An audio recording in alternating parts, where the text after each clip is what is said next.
What if your superpower was being able to tell if someone was lying? In Poker Face, Natasha Lyonne's character Charlie can instinctively and immediately tell with 100% accuracy if someone is lying to her. Now, that kind of precision isn't achievable outside of television, but a research study conducted by Paul Ekman and Maureen O'Sullivan called the Wizards Project discovered that there are real people with the ability to identify deceit with at least an 80% accuracy. Since the average person does no better than chance, that is pretty significant. O'Sullivan explains that the wizards are extraordinarily attuned to detecting the nuances of facial expressions, body language, and ways of talking and thinking. Research from this project inspired the TV show Lie to Me, where the team solves crimes through microexpression and body language analysis. You don't have to be a wizard to know that there's more to in-person communication than just words. And you'll be amazed at the unexpected and unintentional messages you just might be silently sending without even knowing. I'm Dr. Erica Brozovsky, and this is Otherwords.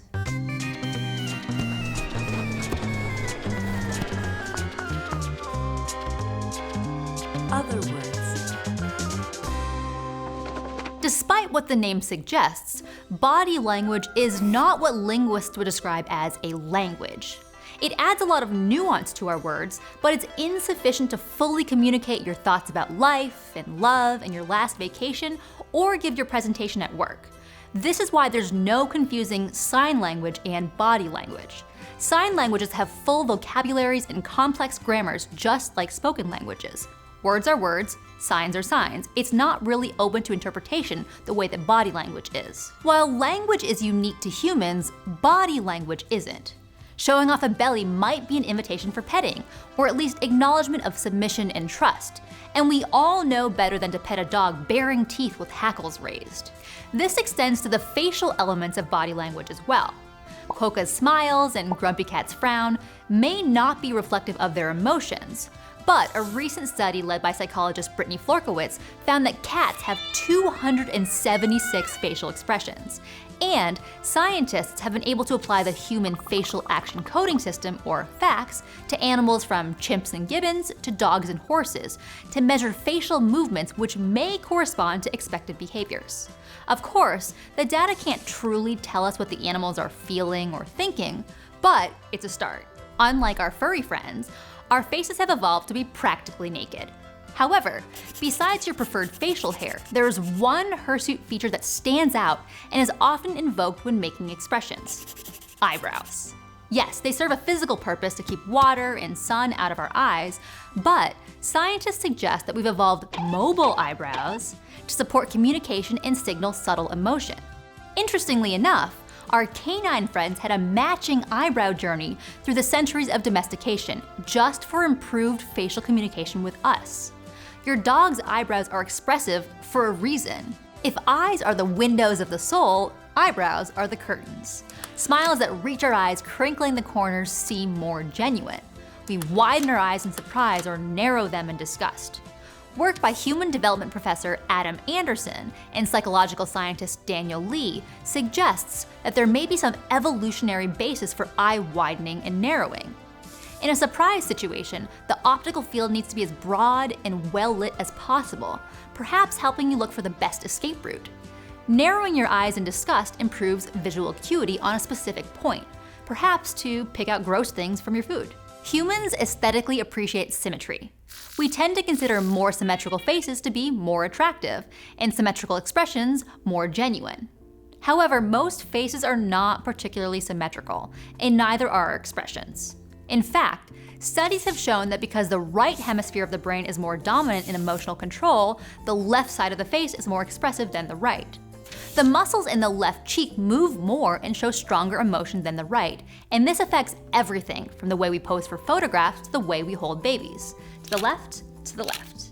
Which brings me to my favorite part of body language: gestures, the things you do with your hands. We can divide them into three categories: illustrators, adapters, and emblems. Illustrator gestures are the movements you make to expound on or emphasize what you're talking about. Think talking with your hands, which might help illustrate your point. The fish was huge. Or the speaker kept droning on and on and on. Adapter gestures are movements that help you adapt to the situation you're in, often to decrease anxiety or improve comfort. They also serve to use up excess nervous energy. Self-adapters involve yourself, like scratching to relieve an itch, moistening your lips, or general fidgeting. Object adapters involve engaging with an object, like clicking a pen or peeling a label. While illustrators and adapters tend to be fairly subconscious and without fixed meaning, emblems are deliberate gestures with a specific meaning to a specific group of people, which means they are not universal. For me and most of the world, nodding my head like this means yes, and shaking like this means no. But how did we all come to the same conclusion? Charles Darwin posited that the no shake comes from babies declining food by moving their heads to the side. He suggested that the nod yes was also baby food related, but a study on the gestures of blind children found they don't actually nod, so turns out it's not intrinsic. It's also not universal, because if you're Bulgarian or Turkish, the meanings are switched. Yes, no. And the Indian head bobble can mean yes, or maybe, or I understand, or I acknowledge you, or even be intentionally vague so I can politely avoid saying no directly. Darwin also had some ideas about the shrug, which to me and probably you means either I don't know or I don't care. He considered it to be the exact opposite of an aggressive posture, which helps when avoiding a fight. Hand gestures, on the other hand, vary a lot across cultures, and it behooves you to know the differences when traveling. Where I'm from, raising your middle finger is considered a rude gesture, but in some places, it's just another finger to point with. And in Egypt, they reverse it, all fingers up except for the middle. In the US, thumbs up means things are all good, but the same gesture in parts of the Middle East, or Latin America, or West Africa has a vulgar up yours meaning. Throwing up a rock on or hook 'em is all fun and games unless you're in parts of Europe where it's considered the sign of the devil, or someone might think you're telling them their spouse is being unfaithful. In most countries, the okay sign means everything is all good, but if you're in Brazil, vulgar. Crossing your fingers might seem like an innocent wish for good luck, but in Turkey or Vietnam, vulgar. Throwing up a peace sign has got to be guiltless, right? Well, in the UK, if you turn your hand around, vulgar. You might also have noticed that flight attendants never point with their index fingers. It's always 2 fingers or a full hand. That's because it's a no-no in many cultures to point with the forefinger. Vulgar. We've established that body language isn't a standalone language, but it does a lot of work contributing to effective communication. Making eye contact and nodding while listening strengthens a connection. Your gestures can support the points you're making, and sometimes you can even verify how forthright or genuine the verbal communication is if there's a mismatch with the body language. But you may be able to use this mismatch to your advantage. Not for deceit and nefarious purposes, but to trick yourself into feeling better. And there are entire courses on how to present yourself with positive body language to make good first impressions and appear confident and trustworthy. Whether that's a power pose before your big meeting or a smile when you're feeling pretty meh, there's evidence that shows that the way you move your body can influence the way you feel. Fake it till you make it might just be legit. You can't live every day like a poker player trying to mask tells. We are constantly, perpetually sending and receiving messages. Maybe it's the eye contact you make with a friend when someone says something wildly out of pocket, or a little shimmy when you eat something delicious, or even a little wink at the cutie across the room.